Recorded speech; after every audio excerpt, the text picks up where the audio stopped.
Yo tout le monde, ici c'est Chris Iconic et vous regardez le 38e épisode du Lifestyle Décodeur. Bon, tout d'abord avant de commencer cette vidéo, je tiens à te souhaiter une très bonne année 2018. J'espère que cette année va être une année où tu vas pouvoir réaliser tous tes objectifs, entreprendre, voyager, réussir tes examens, monter ton entreprise, bref, faire tout ce dont tu as besoin pour te sentir mieux. Donc voilà, on peut y aller. La plupart des artistes que j'ai présentés jusqu'alors ont émergé dans l'ère internet qu'on connaît aujourd'hui. C'est-à-dire avec YouTube dans sa forme actuelle, mais aussi Instagram et SoundCloud. Mais comme je te l'ai dit à quelques reprises et comme beaucoup l'ont déjà compris, le but n'est pas de rester que dans cette époque. J'ai bien l'intention de retourner dans les années 2000, 90 et même les années 80. Et c'est pour ça que dans cette vidéo, on va s'intéresser à Wiz Khalifa, car sa carrière est assez unique en son genre et qu'il y a pas mal de choses à en tirer. Sans plus attendre, on y va!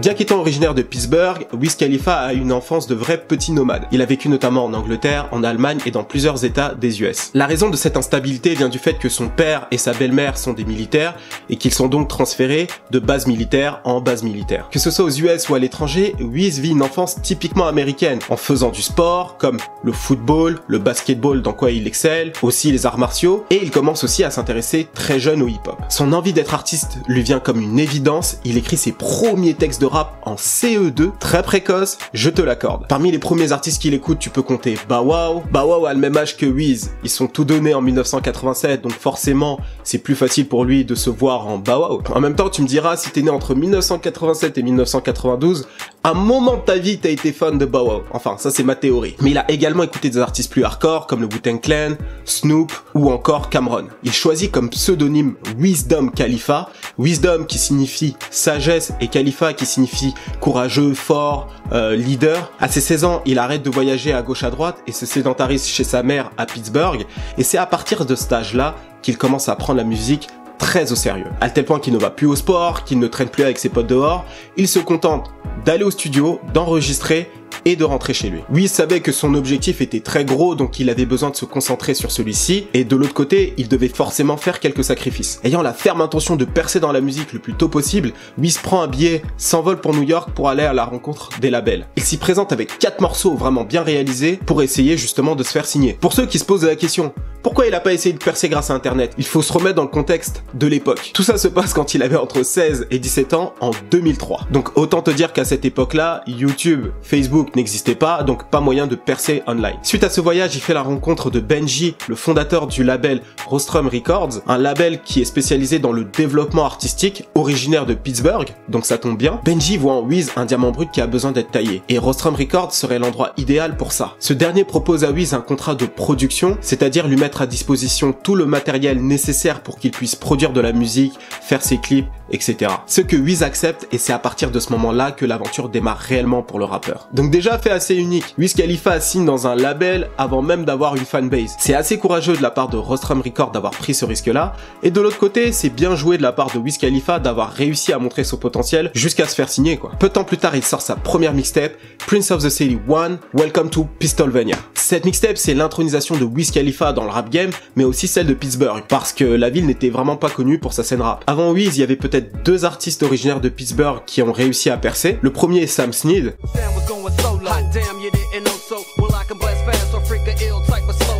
et Melman, un producteur qui a contribué à pas mal de hits chez Aftermath.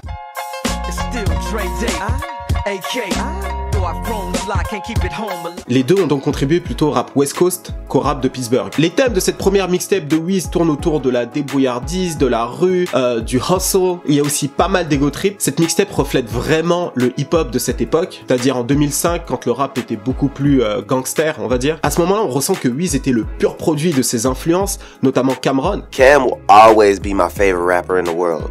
That's my biggest inspiration. En plus, ils ont le même prénom, donc je pense que ça a dû jouer. Eh, rigole pas, parce que moi, pour ma part, m'appelant Chris, je sais que j'aimais tous les Ludacris, Chris Tucker, Chris Rock, etc. Bon, j'étais un gamin, je vais avoir 12 ans, mais bon, ça m'étonnerait pas que lui, au lycée, ce soit pareil. Tout comme son idole, il kick sur pas mal d'instrus soulful, avec un flow typiquement new-yorkais, en appuyant sur chaque syllabe, et en essayant d'être dans la performance toutes les 2 mesures. Et d'ailleurs, ça donne quelques très bons morceaux, je pense notamment à Throne.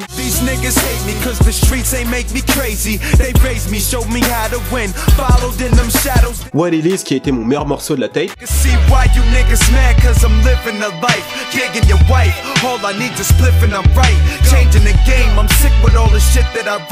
ou encore Y'all Know. No, someone try to hate it, so I breeze through. Ain't no conversation when I see you. Pour l'avoir réécouté, cette mixtape a plutôt bien vieilli. Après, on ressent que Wiz Khalifa n'avait pas encore trouvé sa patte. C'était un lycéen à ce moment-là, donc très influençable, donc qui faisait de la musique comme ses idoles. S'étant fait remarquer avec cette première mixtape, le prince de la pistole vanille enchaîne avec un album Show and Prove. Le but de cet album, c'est de se faire remarquer nationalement, et pour ma part, c'est à ce moment-là que j'ai découvert Wiz Khalifa. D'ailleurs, c'était un pote qui me l'a fait connaître, big up à toi John. Le premier morceau que j'ai écouté de lui était Pittsburgh Sound, qui reste, à mon avis, l'un de ses meilleurs morceaux. Ce morceau, c'est un petit peu l'hymne de Pittsburgh, mais aussi un moyen pour lui de se présenter au monde, lui dire voilà, j'existe et j'ai pas l'intention de bouger.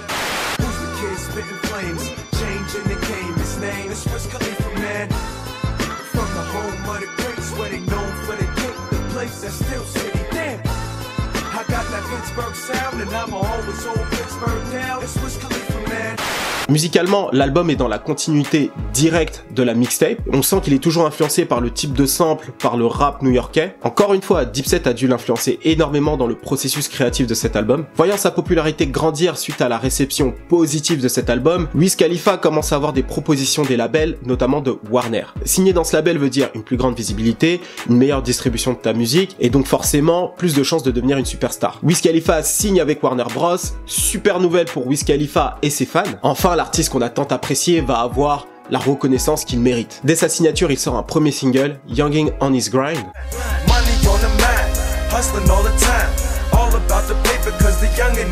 Un morceau qui s'adresse à tous les jeunes qui veulent faire des sous, être frais. Il sort ensuite Prince of the City 2. Physiquement, c'est à partir de là que Wiz commence à avoir son propre style, mais musicalement, il a pas encore son empreinte musicale, quelque chose qui le démarque. Mais attention, ça l'empêche pas de faire du très bon son. En 2008, il sort le morceau Say Yeah.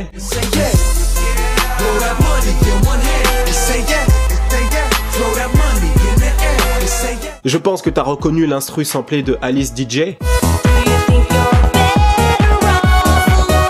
En effet, dans les années 2008-2009, le hip-hop a subi un raz-de-marée de sonorités Eurobeat. Les singles qui cartonnaient le plus avaient des samples de ces sonorités-là. Je pense notamment à T.I. et Rihanna avec Live Your Life, directement samplé de Ozone. C'est d'ailleurs à partir de là que David Guetta a pris d'assaut le hip-hop. Il a fait des sous, gros. D'ailleurs, ça y est, aura l'effet escompté puisqu'il atteindra le top 20 des singles rap. Fort de ce succès, il enchaînera avec la mixtape Star Power. Dans ce projet, Wiz Khalifa embrasse toutes les nouvelles tendances du hip-hop, que ce soit autotune ou encore up-tempo. C'est d'ailleurs la partie la plus dégueulasse de cette mixtape car ça a très mal vieilli. Mais de l'autre côté, il commence aussi à développer quelque chose qui lui est particulier, des sonorités propres, un peu laid back, le Wiz Khalifa qu'on connaît aujourd'hui quoi. Il fait moins le dur et met plus ce côté stoner, donc ce côté fumeur de weed quoi. Je pense que c'est la moins bonne mixtape de Wiz Khalifa, mais si tu veux te faire une idée de l'époque transitoire entre le Wiz Khalifa adolescent et le Wiz Khalifa artiste mûr qu'on connaît aujourd'hui, c'est un projet que tu dois t'enfiler. No homo. Bien que sa carrière commence à vraiment prendre son envol,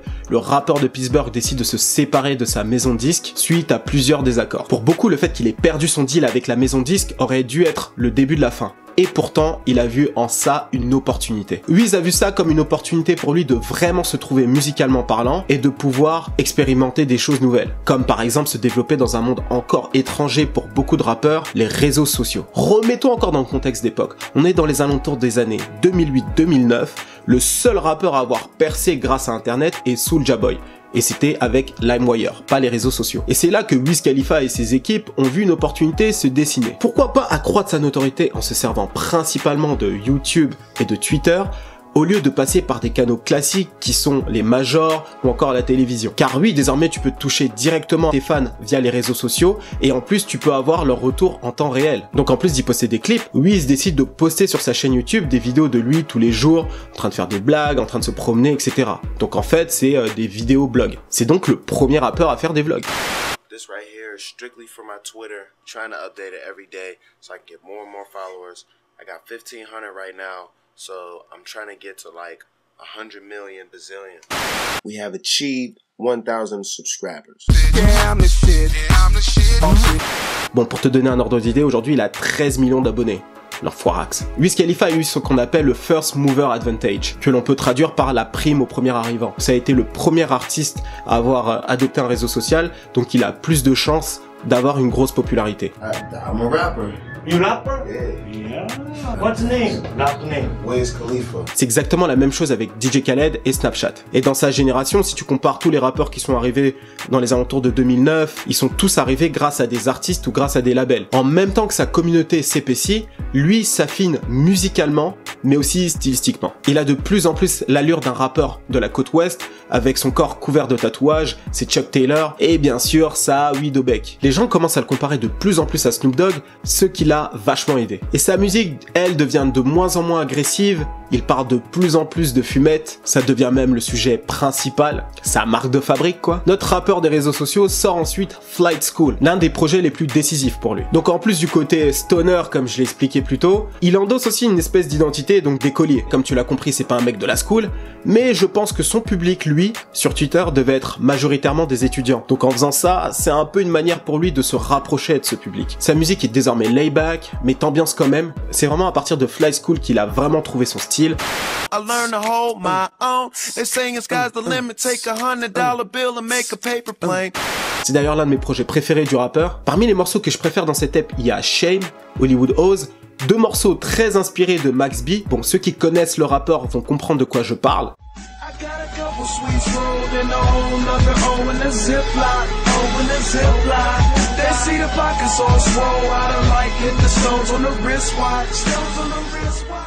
Il y a aussi Never Ever qui est un incontournable de ce projet. Cette mixtape fait un carton auprès de sa communauté. Si on regarde le contexte du hip-hop à ce moment-là, il faut dire que les étoiles étaient alignées pour Wiz Khalifa. Le rap rentrait dans une nouvelle ère où il n'y avait plus besoin d'avoir une stricte crédibilité pour être pris au sérieux. L'avènement des réseaux sociaux, Twitter, YouTube, Facebook, mais aussi Tumblr, je voyais vraiment que des photos de lui sur Tumblr. Et troisièmement, le fait qu'il soit indépendant. Ça lui a permis de tester des choses et de faire un petit peu ce qui lui plaît. Lui, c'était devenu le rappeur des hipsters. Ouf, ce mot m'a renvoyé en 2013. Dans ce même état d'esprit stoner, il y a son comparse Currency qui le rejoint pour faire régulièrement des featuring. Il connecte avec lui via MySpace et d'un featuring, deux featuring, ça s'est transformé en un projet, How Fly. L'enregistrement de cet album s'est fait en Nouvelle-Orléans, d'où Currency est originaire. Ils ont passé l'été à vivre ensemble, à fumer ensemble, et quand t'écoutes le projet, c'est à l'image de l'été qu'ils ont passé ensemble. Wiz Khalifa commence à devenir un rappeur établi.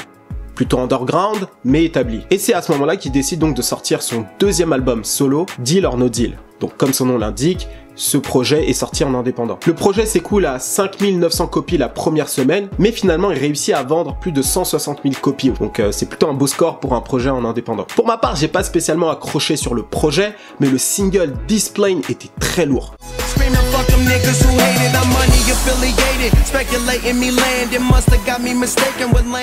Mais le meilleur reste à venir pour Wiz avec le projet à venir, Kush and Orange Juice, qui est considéré par les fans de Wiz et même par moi-même comme l'un de ses meilleurs projets, si ce n'est le meilleur. C'est d'ailleurs ce dernier qui lui permet de passer à la vitesse supérieure. Kush and Orange Juice, c'est une ambiance à la fois cosy, avec des productions aériennes senteur weed. Sentez-moi ça. L'atmosphère de Kush and Orange Juice te renvoie au début des années 90 en Californie.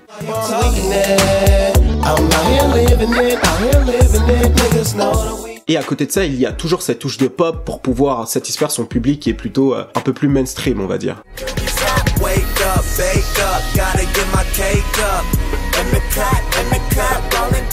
Au passage, le clip de In The Cut a des allures de soirée dans une université américaine, ce qui confirme ma théorie sur son public qui serait majoritairement des étudiants à ce moment-là. 3 jours après sa sortie, le hashtag Kush and Orange Juice était en trending topic sur Twitter à la première place, ce qui confirme que sa stratégie sur les réseaux sociaux cartonne. Une vraie hype s'installe autour du rappeur et les labels commencent à s'intéresser de nouveau à lui. Il reçoit une proposition de Rick Ross qui veut l'ajouter à son roster Maybach Music, Wiz Khalifa refuse et il décide plutôt de rejoindre Atlantic Records. Là-bas, il y enregistre le premier single de son 3e album, c'est le single qui va l'envoyer dans la stratosphère, tu l'as compris, je parle de Black and Yellow.